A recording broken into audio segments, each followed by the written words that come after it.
For years, people called me Cinderella Duggar. They saw the smiles, the perfect family photos, the endless responsibilities. They saw me at the big house, always there, always serving. And for a long time, I believed that was my purpose. I truly did. But what if the very foundation you built your life on starts to crack? What if the unity you believed in was just a word, hiding something much darker beneath? I left the big house, not just for a new farm in Nebraska, but to escape a silence that was slowly suffocating me. Today in 2026, I'm breaking that silence.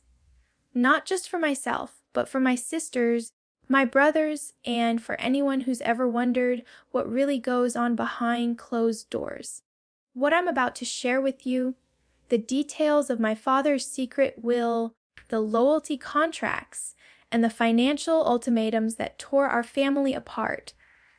It will change everything you thought you knew about the Duggars. This isn't just a story, it's a warning. And I have the proof. This is my truth. It was January 2026. The morning air in Nebraska was bitter, a frost clinging to the windows of my new farmhouse that felt like a physical weight. I was standing in my kitchen, hands wrapped around a warm mug, trying to find peace in the quiet life I had fought so hard to build. But the silence was broken by a phone call that changed everything. It was my father. His voice wasn't warm or fatherly. It was the voice of a man conducting business. He told me, Jana, you need to be in Little Rock this Monday. I am finalizing the distribution of the family estate. Every child must be present. I knew this day was coming. In the Duggar family, inheritance has never just been about money. It has always been about control. Money was the tool used to keep us in line, to ensure we stayed within the umbrella of protection he had spent decades building. I left the big house to find my own path, but I knew that as the eldest daughter, I couldn't ignore this summons. The drive back to Arkansas felt like traveling backward in time. Every mile closer to the Ozarks made my chest tighten.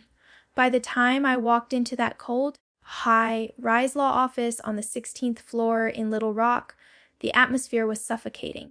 I looked around the room and saw my siblings, faces I loved, but faces that were now marked by a decade of public scrutiny and private pain. Jinger had flown in from Los Angeles, her eyes guarded.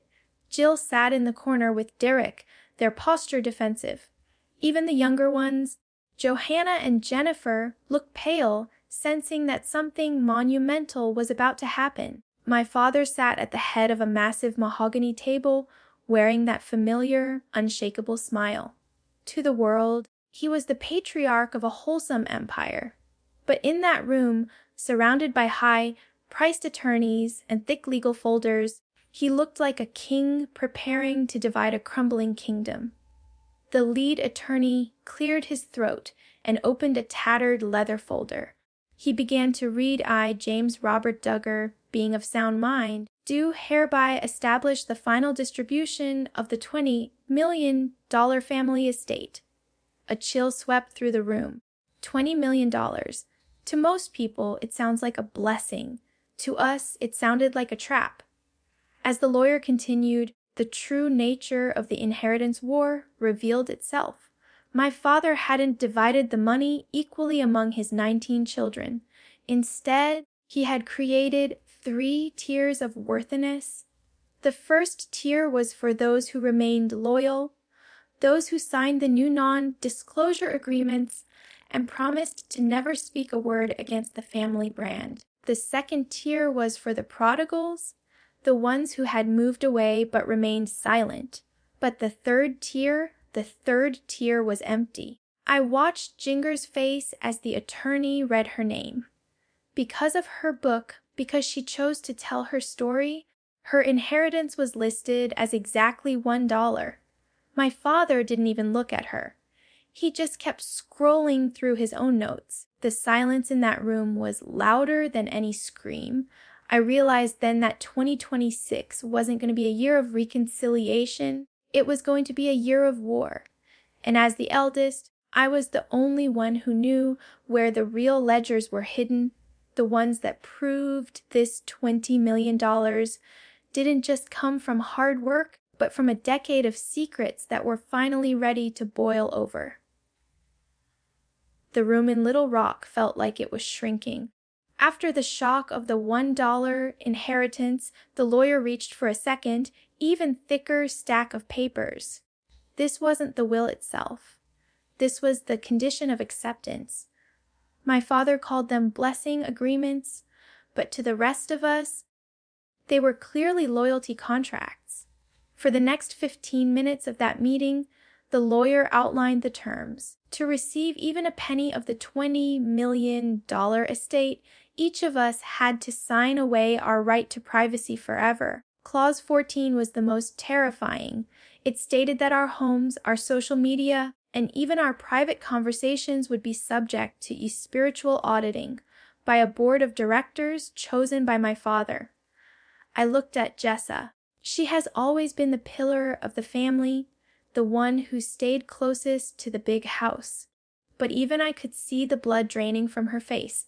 She has children to think about, their future, their education, their security. My father knew this. He was using our love for our children as a bargaining chip. Then came the digital mandate. In 2026, the world is more connected than ever, but these contracts required us to hand over all passwords and allow a family filter to monitor our every move online. It wasn't just about protecting the brand anymore.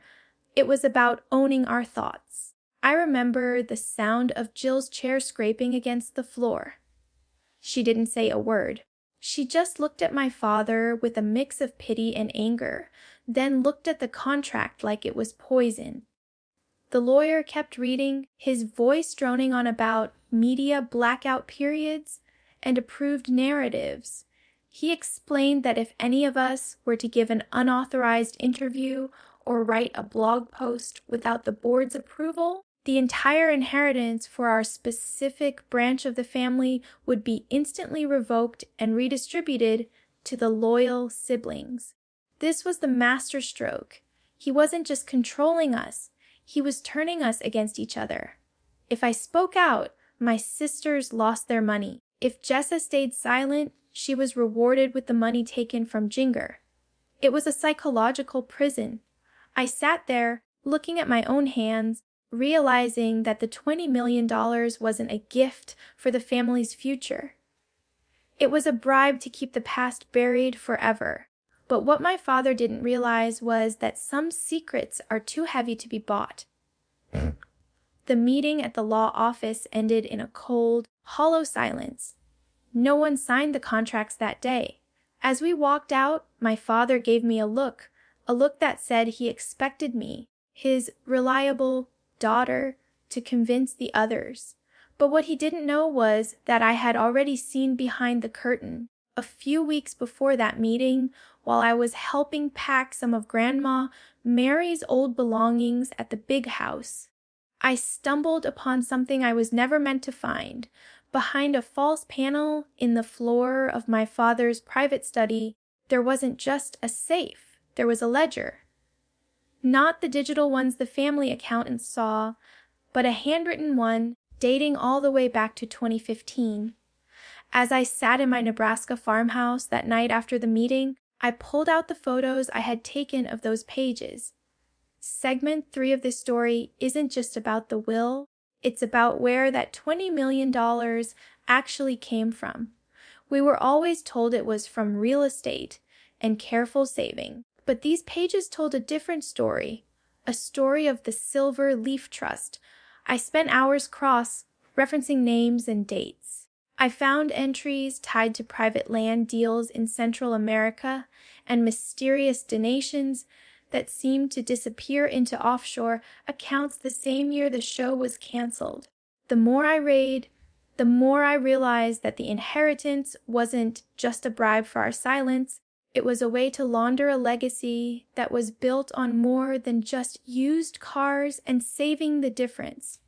There was one entry that made my blood run cold. It was dated just 6 months ago.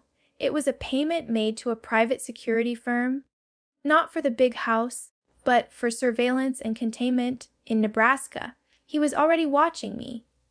He was watching all of us. This vault of secrets I had uncovered proved that the inheritance war wasn't just a family feud over money. It was a desperate attempt by a patriarch to bury the evidence of a decade's worth of financial manipulation before the 2026 tax audits could begin. I realized then that I wasn't just holding a ledger, I was holding the key to the entire Duggar empire's collapse. The ledger was sitting on my kitchen table, its worn edges a silent witness to everything I now knew. I thought I was safe in Nebraska, hundreds of miles away from the big house. But as the sun began to set over the frozen fields, a black SUV pulled into my gravel driveway. I didn't need to see the license plate to know who it was. My heart hammered against my ribs as I saw my father step out of the car. He didn't come with a lawyer this time. He came alone. When he walked into my kitchen, he didn't look like the smiling patriarch from the posters. He looked exhausted, and for the first time in my life, I saw a flicker of desperation in his eyes. He didn't ask for coffee. He didn't ask about my new life. He looked directly at the ledger and said, "Jana, you were always the one I could count on. Don't throw everything away for curiosity."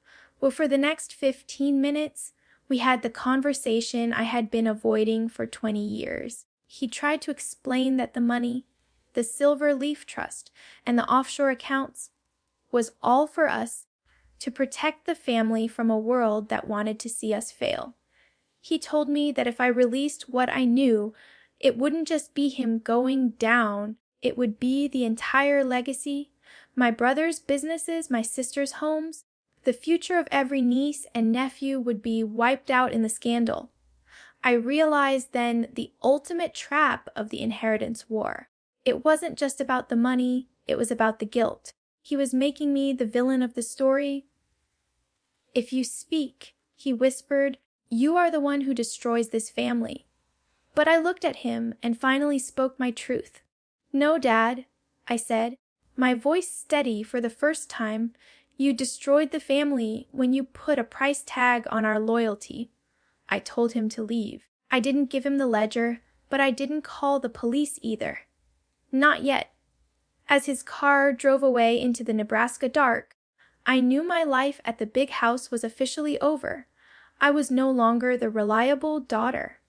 I was a whistleblower, and as I pick up my phone to record this, I know that the $20 million will likely disappear into legal fees and fines. But as the clock strikes midnight, I realize I've finally won the only inheritance that matters, my freedom. After my father left my driveway in Nebraska, the silence that followed wasn't peaceful. It was haunting.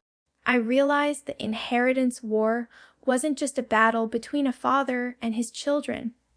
It was a battle against a machine. In the back of that secret ledger, I found a list of names I had seen my entire life, but never questioned. I call them the gatekeepers. These were the high-powered attorneys, the silent business partners, and the elder advisors from the IBLP who had been managing the Duggar family brand for decades. In this segment, I'm pulling back the curtain on how these men controlled the 20 million Silver Leaf Trust. I found documents proving that for years, my siblings and I weren't just being filmed for a show, we were being treated as assets in a corporate portfolio.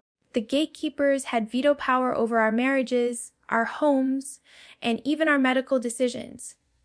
They knew that if one of us truly broke free, the entire financial structure would collapse. I started to wonder, was my father even the one in charge anymore? Or had he become a prisoner of the very system he created? Everyone assumes the Duggar fortune is tied up in Arkansas's land and used car lots. That's what they wanted us to believe. But as I spent my nights in Nebraska Cross, referencing the ledger with leaked digital files, a much more complex picture emerged. By 2026, the world of finance had changed, and my father's advisors had changed with it. I discovered that a massive portion of the 20 million had been moved into offshore accounts and private cryptocurrency wallets, specifically designed to be untraceable during the 2026 tax audits. Why would a man who preaches transparency hide money in the shadows of the internet? The answer was chilling. It was a control fund. I found entries showing that money was being used to pay for private investigators to follow straying family members.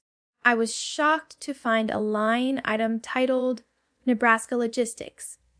They weren't just protecting the money from the government, they were using the money to build a digital fence around us.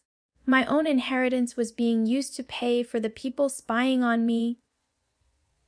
Even though I was hundreds of miles away, my heart was still back at the big house, specifically in my greenhouse, the only place I ever felt truly at peace. I remembered a hidden compartment in the flooring where I used to hide my journals as a teenager. I realized that if my father was this desperate, he would eventually search every inch of that property. I called my brother James. I told him he needed to go to the greenhouse at midnight, find that box, and mail it to a neutral address in Lincoln, Nebraska.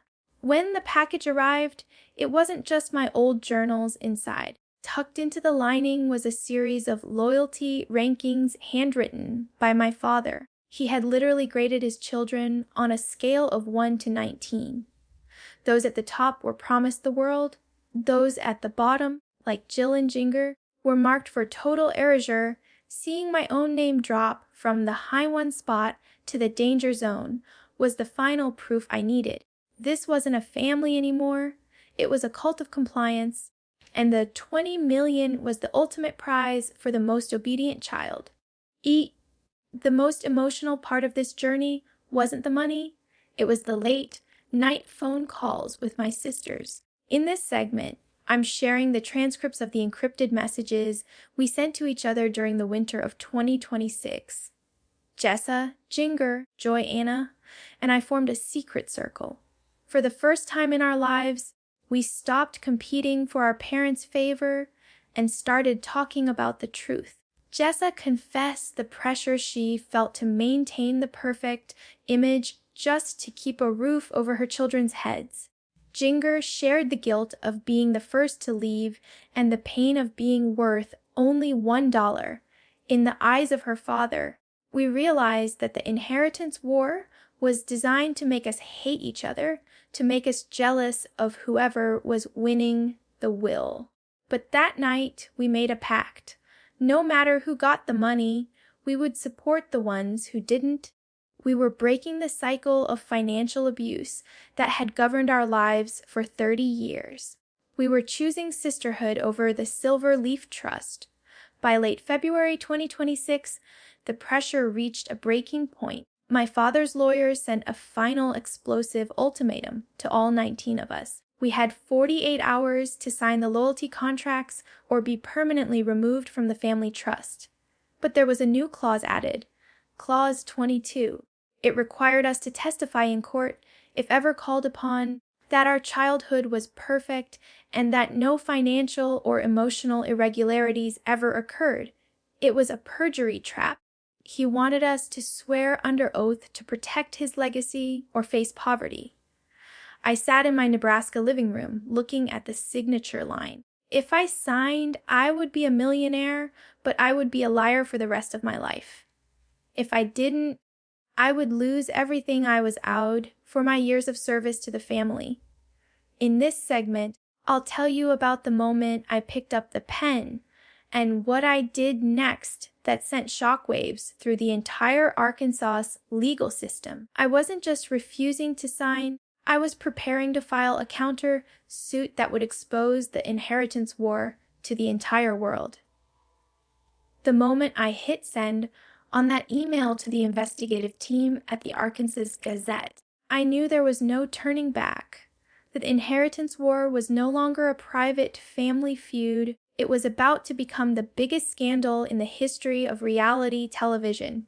Within 48 8 hours, the 20 million Silver Leaf Trust was on the front page of every major news outlet.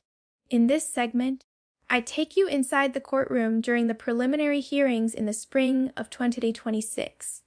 Seeing my father sit across from me, surrounded by the gatekeepers in their expensive suits, was the hardest thing I've ever done. They tried to paint me as a disgruntled daughter who was mentally unstable after moving to Nebraska. But I had the ledger. I had the handwritten loyalty rankings. When the judge looked at the original 2010 trust agreement, the one I had rescued from the greenhouse floor, the energy in the room shifted. My father's lawyers tried to claim it was a forgery, but the truth has a way of cutting through the loudest lies. For 15 minutes, I sat on that stand and watched the empire my father built start to crumble, brick by brick, under the weight of his own secrets. But winning in court came at a devastating price. The inheritance war didn't just drain the bank accounts, it tore the hearts of my siblings in two. By the summer of 2026, the Duggar family was split into two distinct camps. On one side were those who couldn't let go of the promise of the millions, the ones who still defended my father's tactics because they were terrified of life without his financial safety net. On the other side were the ones who followed me, Jill, and Jinger into the unknown. I'll never forget the last family meeting we had, if you can even call it that. It was a Zoom call that ended in screams and tears. Brothers who had grown up in the same bedroom were now threatening each other with lawsuits. My mother, Michelle, sat in the background of my father's screen, her eyes hollow, caught between the husband she vowed to obey and the children she raised to love one another. The 20 million didn't make anyone's life better. It became the fire that burned our family bridge. In this segment, I'll share the heartbreaking reality of what it's like to lose your family while you're fighting to save them. Oh, as I sit here today, looking out over my garden in Nebraska, the legal battles are still ongoing.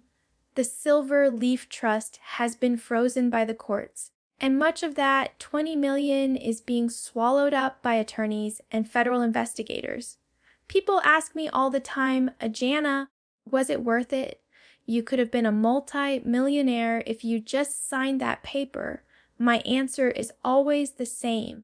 I have spent 36 years of my life being a pawn in someone else's game. I have been Cinderella, the reliable daughter, and the brand ambassador, but for the first time in 2026, I am simply Jana. I don't have $20 million in the bank, but I have something that my father could never buy with all his land and car lots. I have a clear conscience. This is my final message to anyone who is trapped in a cage made of gold. Your worth is not defined by an inheritance or a loyalty contract. True legacy isn't about the money you leave behind. It's about the truth you live today. My sisters and I are building a new life, one based on honesty instead of umbrellas of protection. The inheritance war is over for me. I didn't get the money, but I finally got my soul back. And that is the greatest blessing of all.